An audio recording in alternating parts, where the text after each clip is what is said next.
I'm not really good with the podiums, so. So when we were kind of putting together the group for this, it seemed like a good enough idea to talk about the federal influence on state water issues, and so we volunteered to do that. And then somebody told me that one of the top federal attorneys in the country would be in the room later, of course, so I can't BS my way through this anymore. Moral of the story being, be sure that you see the full agenda before you agree to speak at a water conference. But I think everybody is aware generally about some of these federal issues, Clean Water Act, Endangered Species Act, et cetera. And a lot of people, particularly with the Endangered Species Act, as water managers, you're familiar with the concept of a Section 7 consultation. It arises in the context of basically any federally authorized activity or federal permit you might need, maybe a wetland fill or something like that. So I wanted to take a look at a little bit more obscure issue, but an issue that I think is pretty fascinating and one that may become more and more relevant as water resources continue to be depleted and endangered species continue to be listed. And that is essentially what I call vicarious liability for permitting entities. This is a little bit of a misnomer, but what the basic concept is that there's a authorizing entity who authorizes an activity or oversees the regulation of an activity by a third party, and the third party activity is actually the direct actor or the direct influence on endangered species that results in an unlawful taking.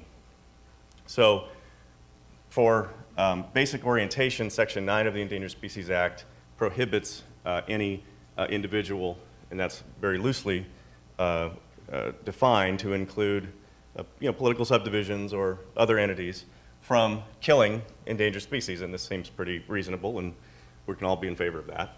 But there are a lot of things that result in killing endangered species that are not as obvious as you might think. The concept of take involves harm and harassment, harm being primarily habitat destruction, harassment being primarily the disruption of basic biological functions, reproduction, or feeding patterns or things like that.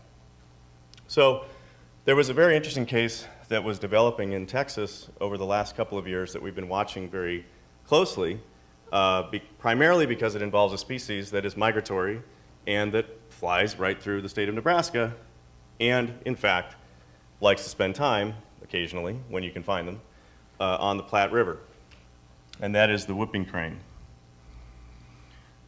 So there's some kind of key case law background here. I'll talk a little bit about each of the cases, and the citations are on the board. But the first of these that's of interest is the Botti case.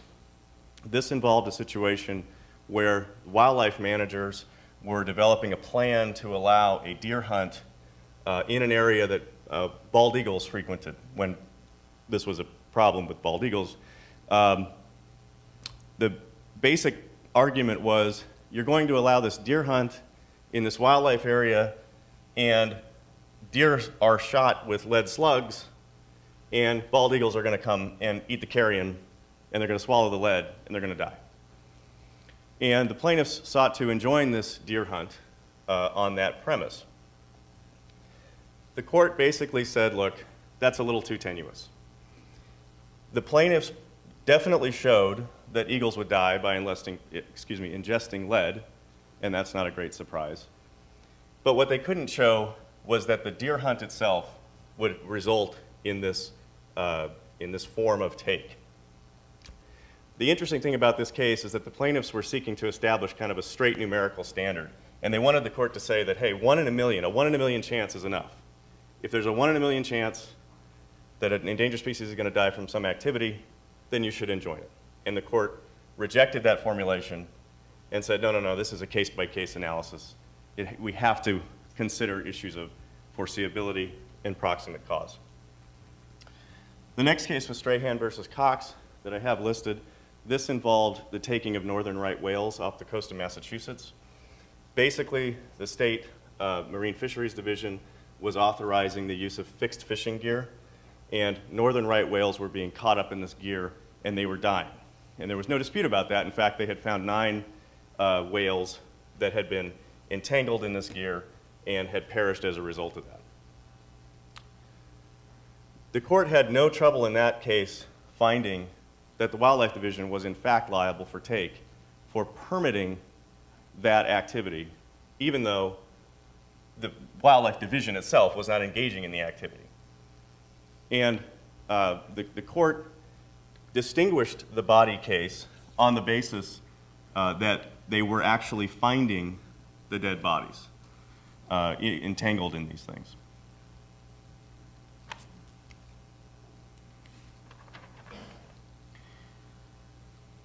This was a case that established the kind of basic premise, I think, for the first time, that a government entity, a third party, pursuant to whose authority an actor directly exacts a taking, may be held liable.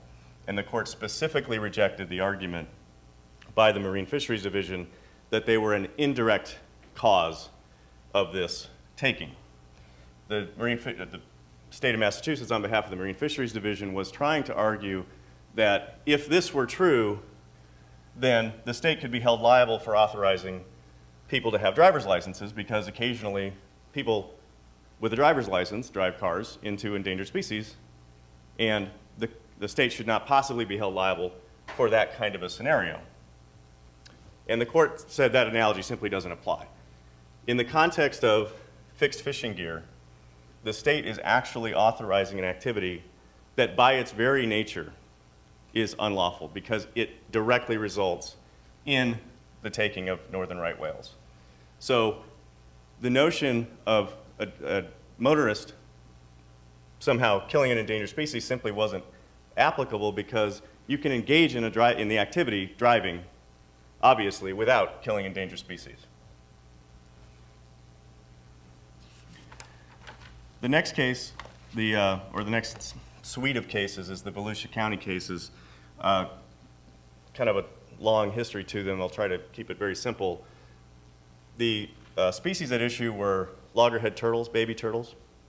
The turtles essentially nest on the shoreline in Volusia County. There were two things at issue. One, the state was authorizing nighttime beach driving. If y'all are from the South, you know what this is all about, the nighttime beach driving. Lots of folks down there, get the keg in the back of the pickup, cruise around, have a bonfire, probably not drinking much craft beer, it's a lot of Bud Light. And they would crush these turtle eggs, or they would run over baby turtles when they were attempting to make it to the coastline.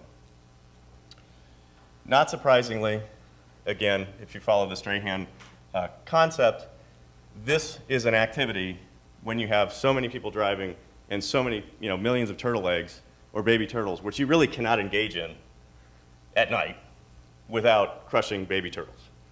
And so the court said that, yes, that is something that Volusia County would be liable for. But there was another component to this which I think is a little bit more interesting. Plaintiffs also argued that the county was not enforcing stringently enough a lighting ordinance. And if you're a little baby turtle and you wake up and you find yourself, or you're born, and you find yourself on the shore, you look to your right and there's a shimmering mass and a beautiful moon, and something in your DNA tells you that that's where you want to be, because it's safe and it's night and the birds can't see you. So you want to get over there as fast as you can, and it takes a while, but you get there finally.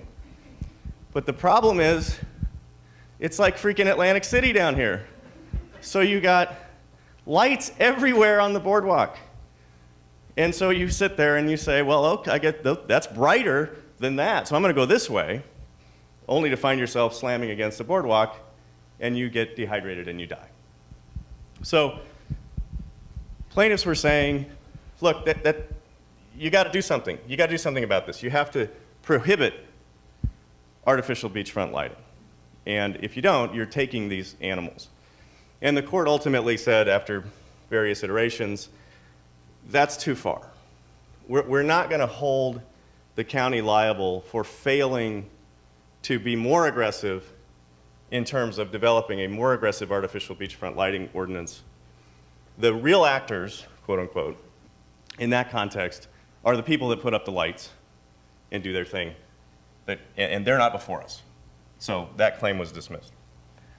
Finally, the town of Plymouth case is essentially just another beach driving case if you wanted to see how that was addressed. So that brings us to TAP, the Aransas project litigation. And as you can see from the crane migration pattern there, this is why this case was so interesting to us as endangered species folks.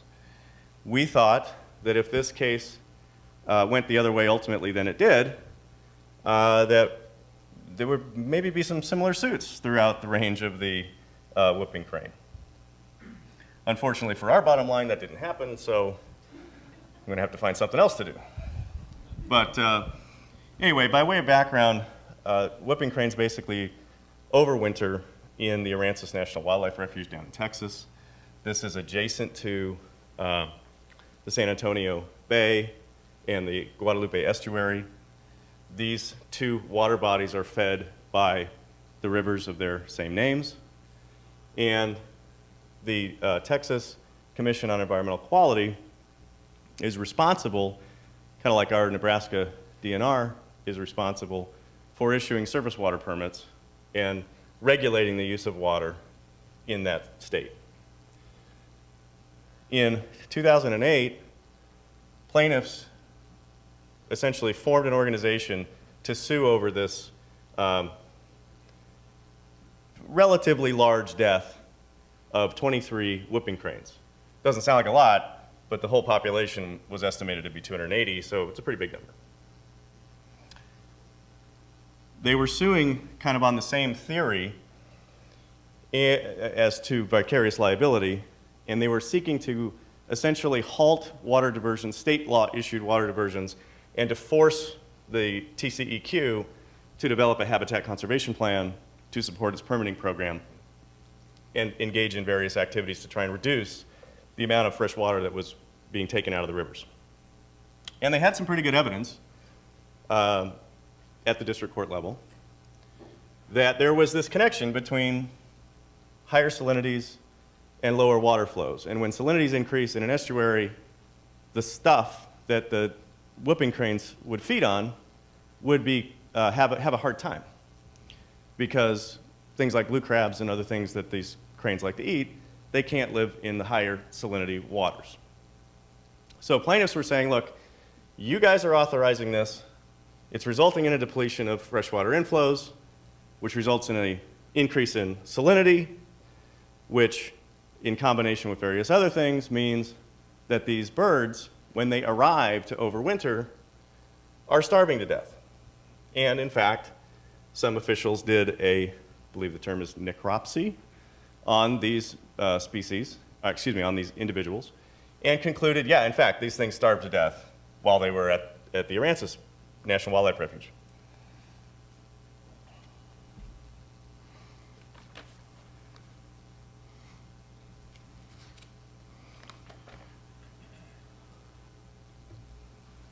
So the district court was persuaded by all of this evidence and said, look, this correlation is pretty significant. It's statistically significant, and it's our view, or it's my view, that these species are perishing because of reduced freshwater inflow, and there's no question that, but for the permits issued by the state, individuals could not withdraw water from the system, and therefore salinities would be lower, and therefore there would be more blue crabs, and therefore these whooping cranes would not starve to death. So the district court actually enjoined TCEQ from issuing any other permits, and they told them, you need to develop a water conservation plan and get this under control because you are responsible for violating Section 9 of the Endangered Species Act. The Fifth Circuit took exception to that and really, I think, rammed home what I think the correct analysis is with respect to this issue, and kind of an interesting discussion of proximate cause and what that really means in the context of Section 9 of the Endangered Species Act. Unfortunately, the district court's analysis didn't really embody the concept of proximate cause. And the Fifth Circuit was very clear to say, look, you have to understand that when you are dealing with an issue like takes and liability under Section 9, you have to introduce, or you have to at least analyze this concept of foreseeability and reasonableness for the actor. And the district court failed to do that. And what I thought was kind of interesting was there's kind of a lengthy discussion of the butterfly effect in the opinion. And the court really believed, having reviewed all of the evidence, that it was essentially built kind of one assumption on the other. The main point of the Fifth Circuit decision is, look, everyone who's analyzing this issue needs to read Justice O'Connor's concurrence in the Sweet Home case, which reemphasizes the fact that bizarre connections or complicated physiological connections in this case are very hard to overcome. It is probably not reasonable for a water resource agency to inherently foresee or be reasonably charged with the foreseeability of the death of a migratory species such as this as a consequence of issuing a water use permit. And I'm sorry, I don't like to read too much, but I think this discussion is kind of interesting. The court basically reviewed the evidence and explains contingencies concerning the permittees and other water use, the forces of nature, and the availability of particular foods to whipping cranes demonstrate that only a fortuitous confluence of adverse factors caused the unexpected 2008-2009 die-off found by the district court. This is the essence of unforeseeability. The chain of causation here, unlike any of the reported case law, much of which we went through a moment ago, is distinguishable. Finding proximate cause and imposing liability on the state defendants in the face of multiple natural, independent, unpredictable, and interrelated forces affecting the crane's estuary environment goes too far. The situation is similar to Judge Friendly's hypothetical in which a vessel colliding with a bridge should not be held liable for the death of a patient whose doctor arrived late because of the bridge closing. And the court, it goes through kind of excruciating detail to analyze the various assumptions on which liability was based. Again, you have to assume that everyone with a permit is actually depleting. The court noted that in some cases, many of these folks were not actually diverting water under their permits. You have to assume that there's a causative connection between the increases in salinity and the depletion of freshwater inflows, when in fact there are other influences. Tidal, climatological, winds are very important impacts, have very important impacts on estuarine resources. And none of these things were really explained in any detail. There was just kind of this assumption built on assumption built on assumption. So if you're a water manager and you're sitting here thinking, well, you know, is there any potential for me to be held liable, or my organization to be held liable for taking under Section 9, you need to look at this foreseeability issue. You need to think, okay, how reasonable is it for me to foresee that by issuing a permit or allowing some project or program to go forward that you're engaging in, how reasonable is it for me to foresee that there might be a taking here? So I think in the context of the whooping crane and the Fifth Circuit decision, I think it's fairly easy to see that, okay, there are a lot of chains in that connection. So people, I think, generally can be comfortable with the notion that, well, yeah, that's probably too much. But, you know, riddle me this. If you're a water manager and you have a river resource that's highly depleted and someone has applied for essentially a significant portion, if not the remainder of that available water supply, and oh, by the way, there happens to be an endangered species in that river, and it's not migratory, and it resides clearly in the reach of relevance, then maybe that's a little bit more foreseeable. Maybe it's a little bit more reasonable for you to be held accountable for the third-party direct effects, even though your action is nothing more than pushing the paper through. So with that, Riddle, I'll leave it to you. I'll transfer over to Mike. I think we have about 20 minutes each, so appreciate your attention, and if you have any questions, I'll be in the back for a while.